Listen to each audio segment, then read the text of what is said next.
बहुत समय पहले फूलपुर नामक गांव में एक जमींदार अपने पुत्र मदन के साथ रहता था।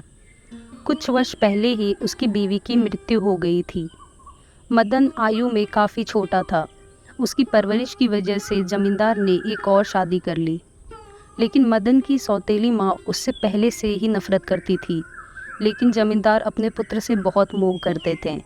एक दिन जमींदार की दूसरी बीवी मदन से हमेशा के लिए छुटकारा पाने के लिए एक उपाय सोचती है।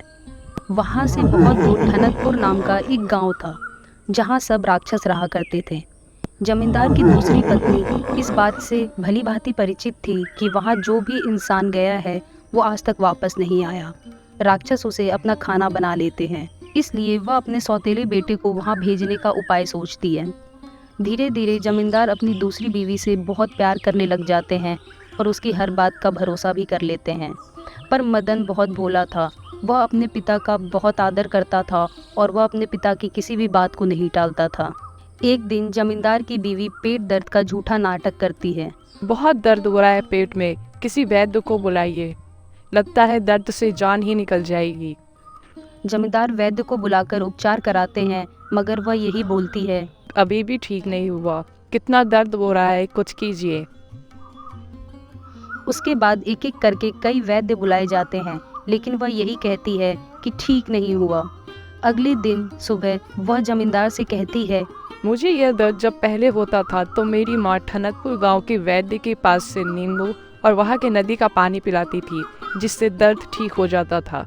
आप मेरे लिए ठनकपुर के वैद्य से नींबू और पानी मंगवा दीजिए। ठीक है, मैं आज ही किसी नौकर को भेजता हूँ वहाँ के लिए।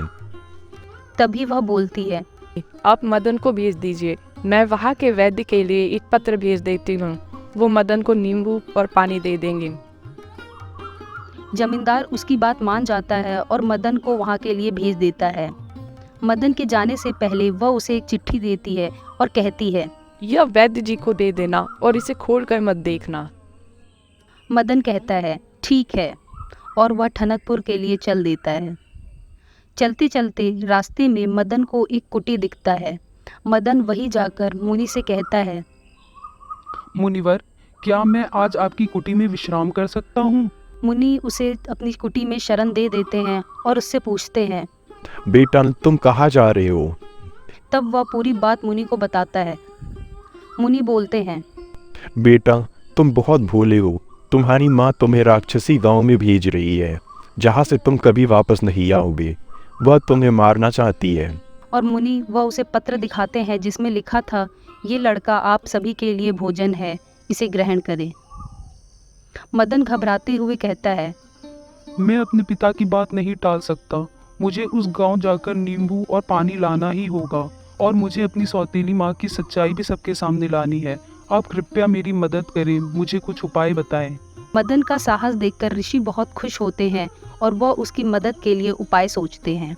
मुनि उसके पत्र को बदलकर एक दूसरा पत्र देते हैं जिसमें लिखा था, मैं दूर के राक्षसी नगरी की रानी हूँ, मुझे वहाँ का नींबू और नदी का पानी चाहिए, और यह मेरा पुत्र है, इसका अच्छे से ख्याल रखना।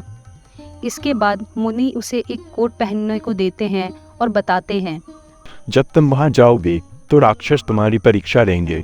तुम राक्षस हो या नहीं, इसके लिए तुम्हें चोट पहुँचाएंगे, और कोट की वजह से तुम्हें किसी चीज़ का असर नहीं होगा। मदन मुनि को धन्यवाद देता है और अगले दिन वहाँ से ठनकपुर की ओर चल देता है। ठनकपुर पहुँचते ही वह वैद्य के पास जाकर वह पत्र देता है। तभी बाकी के राक्षस भी वहाँ आ जाते हैं। पत्र पढ़ने के बाद वह कहते हैं, हम तुम्हारी परीक्षा लेंगे कि तुम राक्षस हो या नहीं। वह लोग उसके शरीर पर प्रहार करते हैं, पर उसे कोई दर्द नहीं होता। वह मुस्कुराता रहता है। लगता है तुम सच में एक राक्षस राजा के ही पुत्र हो। बताओ, हम तुम्हारी क्या सेवा कर सकते हैं? मुझे बस यहाँ के बगीचे का नींबू और नदी का पानी चाहिए। वैद्य उसे बगीचे में ले जाता है। वहाँ एक बहुत विशाल कद्दू उसे दिखता है। मदन पूछता है, यह कद्दू इतना विशाल क्यों है? वैद्य बताता है, तुमसे क्या छुपाना, इस कद्दू में मेरे गांव के सारे राक्षसों की जान है। अगर कोई इसे खत्म कर देगा तो यहाँ गांव के सारे राक्षस भी मर जाएंगे। आगे उसी बगीचे में एक नींबू का पेड़ होता है जिसमें सुनहरे जादुई नींबू लगे थे। वैद्य बताता है, यह नींबू का रस पीने से लोग खुद का बुरा करने लगते हैं और सोचने के विपरीत करने लगते हैं। आगे जाकर एक और नींबू का पेड़ होता है जो सामान्य नींबू थे। वह वहाँ से एक नींबू तोड़कर नदी के पास जाता है और वहाँ से पानी लेता है। रात्रि में जब सब सो जाते हैं तो मदन भागकर उसी बगीचे में पहुँचता है और एक जादुई नींबू तोड़कर रख लेता है और उस बड़े कद्दू को भी तोड़ लेता है।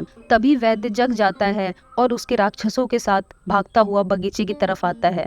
मदन तभी उस कद्दू को जमीन पर पटक के फोड़ देता है, जिससे सभी राक्षसों का अंत हो जाता है और वह नींबू और पानी लेकर अपने घर आ जाता है।